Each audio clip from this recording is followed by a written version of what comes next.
Hello everybody, John here, and today from To The Garage, we're back in the garage and we're going to be doing a little task on Purdy the XK8, and that is looking at repairing the centre dashboard vents. I know some of you have been waiting for this for quite some time, but work, real life and everything else keeps getting in the way. Plus, those of you who are regular followers of the channel will know that I'm into all sorts of things automotive, particularly Jaguars. And outside we also have an X358, which is an ongoing project, is my workhorse, and therefore some of the jobs on that had to take precedence. But I'm really pleased to be back in the garage now, playing with Purdy, doing a job I've been looking forward to for quite some time. So, if your dashboard vents are all over the place and broken, follow on this video and we're going to look at how to remove them and then get into later how to fix them. Okay, so this is the item in question, and you can see that when I move this centre vane, only the centre vane moves. When I move it left and right, you can see, I hope, the vanes behind it do actually move. When I move this one left and right, maybe you can see the things behind it moving left and right, but when I move it up and down, just the one moves. So the up and down part of the mechanism is broken. And this is actually reasonably common. It does happen to XK8s of all eras. And sometimes it's because people are hanging things from the vents, air fresheners, car phone mounts, etc, etc. But as a design, it's feeble. As a design, it's plastics that are exposed to extremes of heat and cold, literally in the airflow. So it's not always your fault. This was spat out of the air vent at some stage, probably about a year ago now. The vents haven't worked since I've owned the car, but this got spat out, and I know that this is part of the mechanism. It's nearly broken through here and it's fallen off, but it's quite nice to have found at least part of the item that's in question. There's a little bit missing off the end here, which should mirror this. Each one of these little gaps should be clipped onto a vane in that mechanism. So I've got that. The other one is probably long gone. We'll see when we get in there, but essentially that's what we're going to be repairing. You may also note mine looks different to yours, maybe because of this wheel. We've got a separate video on that. It's one of the secrets videos telling you about that wheel. But yeah, some cars have them, some don't.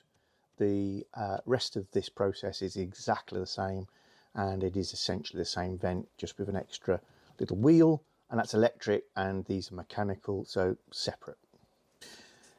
Next, get yourself some plastic trim tools. If you don't have proper plastic trim tools, these ones are mine. Not saying these are best, just showing you what I got. Winomos, very cheap, off the internet, available through Amazon and lots of other good places. And I got a set of them in all sorts of sizes and hooks and angles, really useful.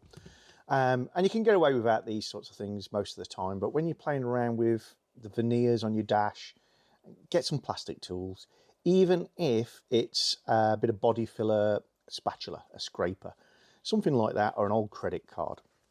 So we want to remove this center panel first. Put a trim tool in the gap between the bottom of the trim and the top of the center console. This on mine is black here.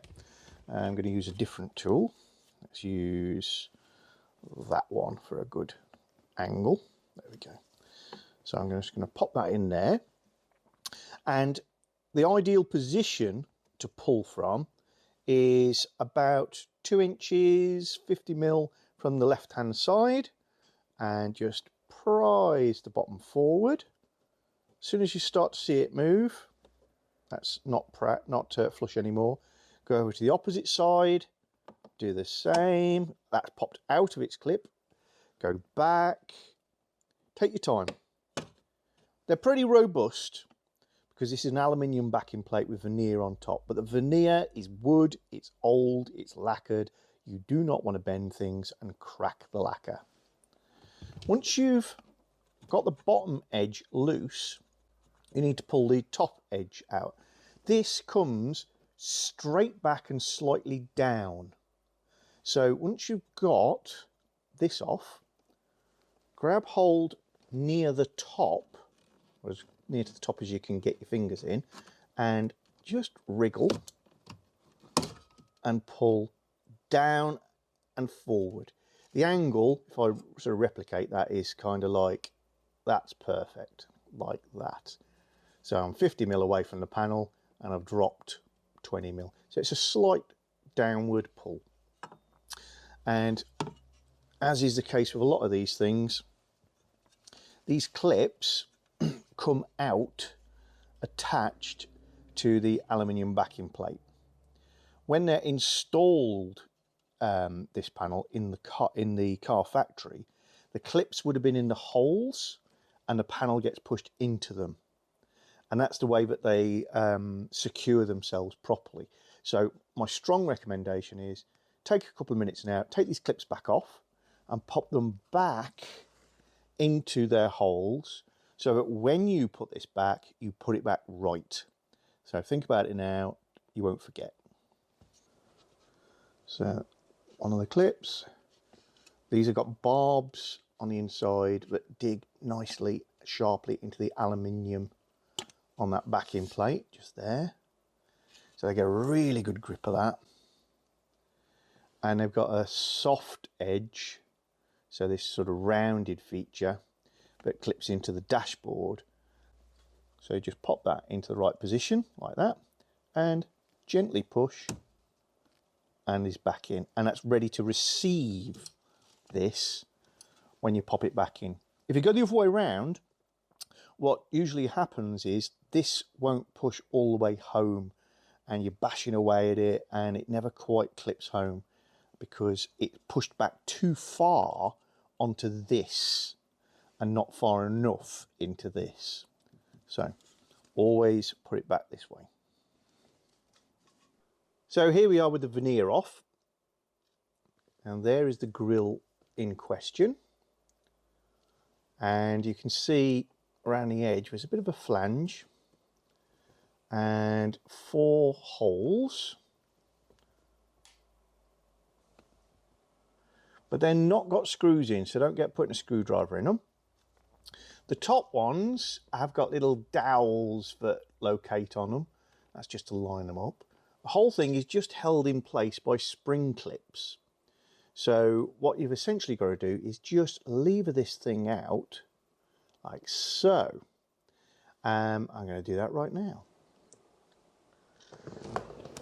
So we're just grabbing either side of this and giving it a good wriggle.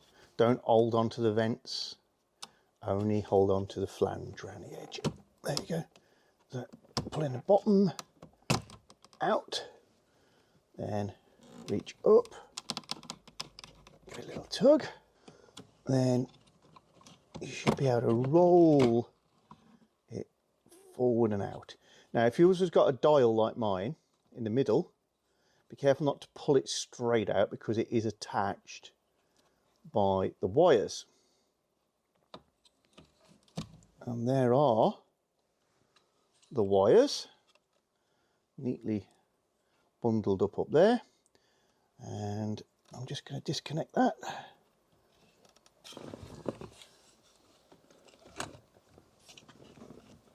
Got a nice little anti-rattle sleeve on it.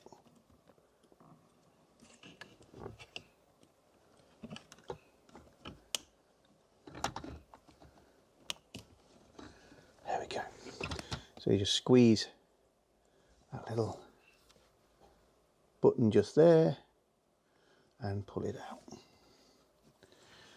And this can go over to the bench, and behind here there's just a grill to stop rubbish flying through that's sort of bigger than about 3mm diameter.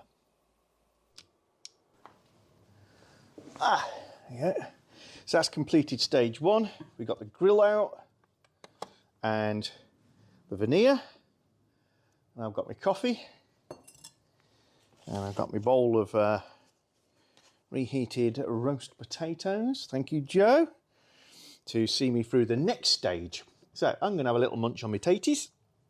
I'll be back to you in just one moment. Leftovers.